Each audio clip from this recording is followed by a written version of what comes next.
Welcome to Kaizen Time, part of the Blood, Sweat, and Business podcast, where we provide constant improvement to businesses through timely, actionable financial solutions.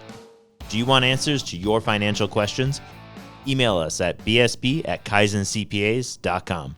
I'm your host, Mark Valesky. Now let's get started. Welcome to another episode of Kaizen Time. I'm joined by Eric Jorn, a partner here at the firm. Eric, you love to travel, don't you? I do. Especially to a good concert? To a good concert. Love going to see live. I do travel a lot for concerts, don't I? Well, I mean, I know that's your favorite thing. I didn't know you travel like all the time. Yeah, maybe not all the time, but I have done a fair amount of traveling for concerts. Okay. But I also do a lot of traveling for our firm. Yeah, you do. I've gone to one of them, and it's awesome. It's great to be able to see all these business owners. Definitely. So how does that actually work? How do you get these deductions to play nicely for your business? Absolutely. So, when you're booking your cruise to Tahiti, where all your clients are. Yes, or all my clients are. Yep.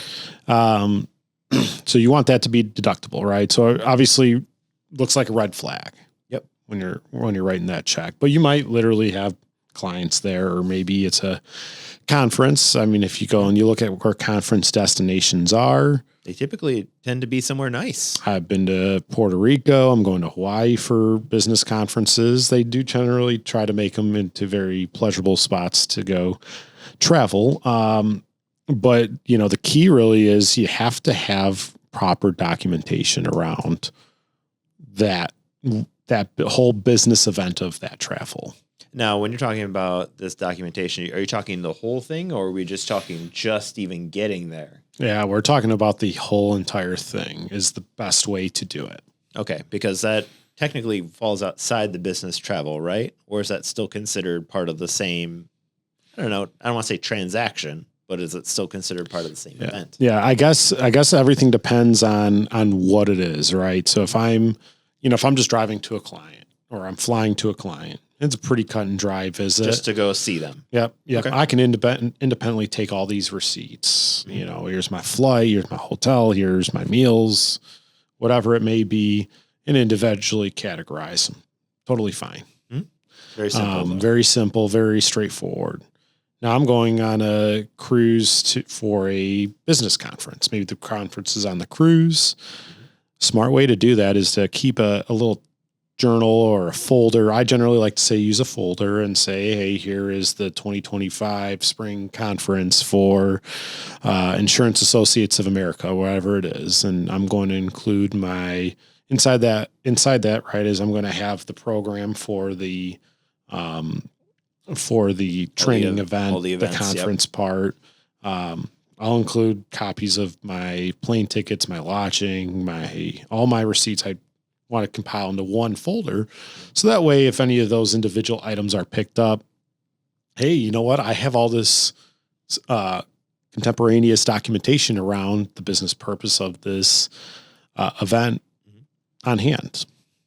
So to substantiate any of these expenses that are involved with business travel or anything like that, it has to document things like the amount, so how much it costs, the dates, the time and dates, the place where you're heading, and then the actual business purpose for that travel. Okay. So you said this included lodging. Does this include like food, entertainment, any of that? Yeah. So food, so entertainment's a non-deductible item unless it's a very inconsequential part of the cost, right? So if maybe you're at a conference and within the cost of the conference, right, maybe there's a sport event or concert or something like that. I don't know. Some of these big companies, they have, some music artists come and do a concert one of the nights or something like that. It would work if it's part of the conference, let's say Exactly. within it, and there's a cost to access it. Yeah. But if you said, hey, I'm going to take you out golfing somewhere, that's Entertainment. Exactly. Okay. Understand.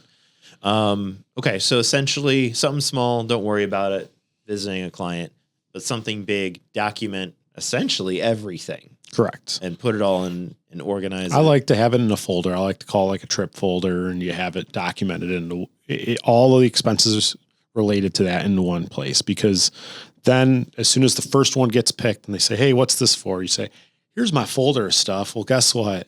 Everything that feels really good. Now, what can you get away with? And I'm not going to say cheat, right? Not cheat, but hey, like there's definitely administrative burden on tracking all these expenses. So like incidental expenses that are under $75 don't necessarily require the actual physical receipt. The receipt really perfects the expense. But if you just say, if you have documented written down somewhere, oh, hey, had lunch with John and it cost me $50 and time, date, reason why we did it, but I don't have the actual receipt. The IRS will generally accept anything under $75 for that. Okay. Now they might ask, how did you pay for it? Right. So hopefully it corroborates with maybe your credit card transaction. Yeah. And a big question that usually comes up is, hey, can I have my credit card statement. Can I just use that? But the answer is no. Your credit card statement doesn't prove what you actually purchased. Because it doesn't see the actual individual items. It just knows the lump sum. Exactly. Right. Gotcha. So I could have went to say, and an easier example of this, right? I can go to Home Depot and I can go buy, something for my house. But I could have said, hey, this was if I just have my credit card statement, they don't know whether it was a repair, supplies, whatever it may be, or if it was, patio furniture for my house.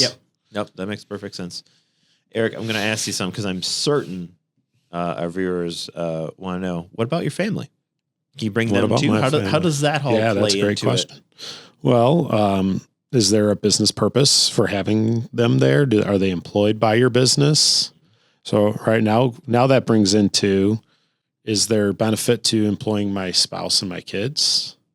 So, right, if we go and we take a trip somewhere, maybe it's our corporate annual retreat, and I have my spouse and my kids all working for my business. Now I might have a fully deductible trip. Yeah. Now, whether or not they treat it as a vacation is something completely different. There's nuances outside of there is correct. Charged differently. Yep. But just the getting there already is more or less covered then, right? Exactly. Yep. So yeah, you do have to look at all the facets of the trip as a whole. Who's there? What's the purpose?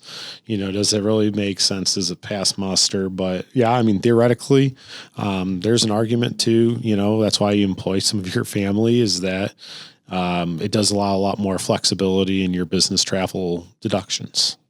Perfect. Anything else that we can add about deductions in the business travel world? I just felt like this was a timely topic coming into a lot of conference seasons for some of us, and summertime, and then summertime around the corner. It's just a good reminder. Hey, keep that concise documentation, because this is one of those gray areas that really can get you in trouble if you have no documentation on it. And real quick, because we're talking about documentation, and when you're documenting this, does this affect you if you're going international? Does this affect you if you're going international? Is how you would track or keep track of things any different from me going to Florida versus me going to India? Nope. I would treat it exactly the same way. Make sure you have all those receipts, business purpose, all those things, all compiled into your quote unquote travel packet. I only ask because, sometimes it might get messed up with currency exchanges and such. So it's just some confusion. It does add challenge, right? You actually probably should have more documentation when you're dealing with currency and also dealing with, how do I say this? The economic exchange culture that might be in certain countries where some don't provide receipts. They want cash, things like that. The more documentation, the better proof that you have that, it was a bona fide business expense. So kind of a rule of thumb is don't go to sketchy events, don't go to sketchy countries. I think it's a good rule regardless, but also a good rule for deducting business travel expenses. Perfect. Thank you very much, Eric. Thanks, Mark. You've been listening to Kaizen Time, part of the Blood, Sweat, and Business podcast. If you like what you heard, subscribe and leave a 5-star review. This podcast has been brought to you by Kaizen CPAs Plus Advisors, providing advisory and accounting services to help you grow your business. Learn more at kaizencpas.com or email us at bsb@kaizencpas.com.